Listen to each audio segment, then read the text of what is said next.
ரத்தன் டாட்டா சொல்றாரு, என்கிட்ட ஒரு வெற்றிடம் இருந்துகிட்டே இருந்துச்சு, ஒரு எம்டி ஸ்பேஸ் என்கிட்ட இருந்துகிட்டே இருந்தது. எல்லாரும் சொன்னாங்க புதுசாக ஒரு தொழில் தொடங்க சொன்னாங்க, ட்ரை பண்ணேன், எம்டி ஸ்பேஸ் நிறைவடையவே இல்லை. நிறைய ஊர்களுக்கு போய் சொன்னாங்க, போய் பார்த்தா அந்த எம்டி ஸ்பேஸ் நிறைவடையலை. என் ஃப்ரெண்டு சொன்னார், பக்கத்தில் ஒரு ஆசிரமம் இருக்குது, நடக்க முடியாத குழந்தைகள் இருக்காங்க, வீல் சேர் தர முடியுமான்னு கேட்டார். அதனால் என்ன நம்ம ட்ரஸ்ட்லேருந்து கொடுக்கலான்னு சொன்னேன். நீயே வந்து உன் கையால் கொடுக்கணும்னாரு.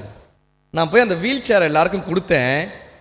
அந்த ட்ரஸ்ட்டில் 400 குழந்தைகள் இருந்தாங்க. அங்கே இருக்கிற குழந்தைகள் தான் அந்த வீல் சேர் கிடச்ச உடனே பட்டாம்பூச்சிகள் மாதிரி இங்கேயும் அங்கேயும் பறந்தாங்க. அதில் ஒரு குழந்தை வந்து என் பேண்ட்டை பிடிச்சி இழுத்தா.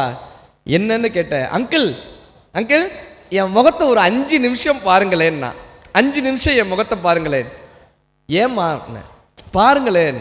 இவர் 5 நிமிஷம் முகத்தை பார்த்துருக்காரு. அந்த குழந்தை சொன்னாலாம், அங்கிள் நாளைக்கு நீங்களும் சொர்க்கத்துக்கு வருவீங்க, நானும் சொர்க்கத்துக்கு வருவேன், அப்போ உங்கள் முகம் மறந்துடக்கூடாதுல்ல அங்கிள், அதுக்காக என்னை 5 நிமிஷம் பாருங்களேன்னு சொன்னேன். ரத்தன் டாட்டா சொல்கிறார், என்னிடம் இருந்த வெற்றிடம் எம்டி ஸ்பேஸ் அப்பொழுதுதான் நிறைவடைந்ததுன்னார்.